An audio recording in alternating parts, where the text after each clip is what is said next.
యెహోషువ దేవుని మాటలను భక్తి శ్రద్ధలతో ఆలకించాడు.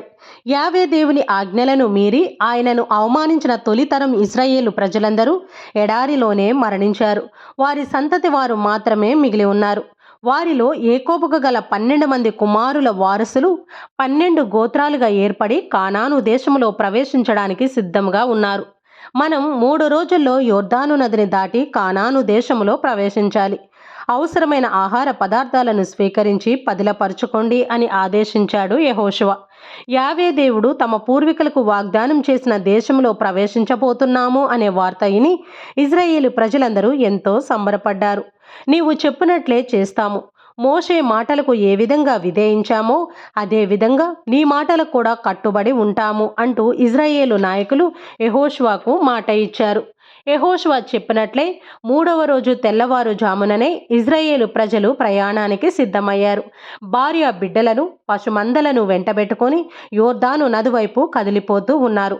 ప్రజల ముందు నిబంధన మందసాన్ని మోసుకుంటూ యాజకులు నడుస్తున్నారు. పొద్దు పొడిచే వేళకు యొర్దాను తీరానికి చేరుకున్నారు. అది కోతకాలం. ఆ కాలంలో నది వరదతో పొంగి పొర్లుతూ ఉంటుంది. నది పోటెత్తి ఉంది. లోతు చాలా ఎక్కువగా ఉంది. దాటి వెళ్ళడం సాధ్యం కాదు అని చెప్పారు గోత్ర నాయకులు. యెహోషువ సందిగ్ధంలో చిక్కుకున్నాడు. ఇంతలో నిబంధన మందసం మోసుకుంటూ యాజకులు వచ్చారు. యెహోషువ నిబంధన మందసం ముందు మోకరిల్లి, దేవా, మాకు తోడుగా ఉంటానని మాట ఇచ్చావు. ఆదిలోనే ఎదురైన ఈ ఆటంకాన్ని తొలగించు, నదిని దాటే దారి చూపించు అని ప్రార్థన చేశాడు. నిబంధన మందసాన్ని ముందుకు నడిపించు అనే స్వరం వినిపించింది. అప్పటికే యొర్దాను ఒడ్డుకు చేరుకున్న ఇశ్రాయేలు ప్రజలు సుడులు తిరుగుతున్న ఆ నదిని చూసి గుండెలు బాదుకుంటూ ఏడవడం మొదలుపెట్టారు. మోషే ఉంటే చేతి కర్రతో శాసించి నదిని చీల్చేవాడు కదా అనుకున్నారు. యెహోషువ యాజకుల దగ్గరికి వెళ్ళి, దేవుని సన్నిధానమే మనకు దారి చూపిస్తుంది, నిబంధన మందసముతో మీరు ముందుకు నడవండి అన్నాడు. ఆ యాజకులు యెహోషువ మాటలో దాగి ఉన్న పరమార్థాన్ని గ్రహించారు. మానవులకి అసాధ్యమైనది దేవునికి సాధ్యమే కదా అని గట్టిగా నమ్మారు. కాబట్టి మరో ప్రశ్న అడగకుండా తక్షణమే నిబంధన మందసముతో సహా యొర్దాను నదిలో దిగడానికి సిద్ధమయ్యారు.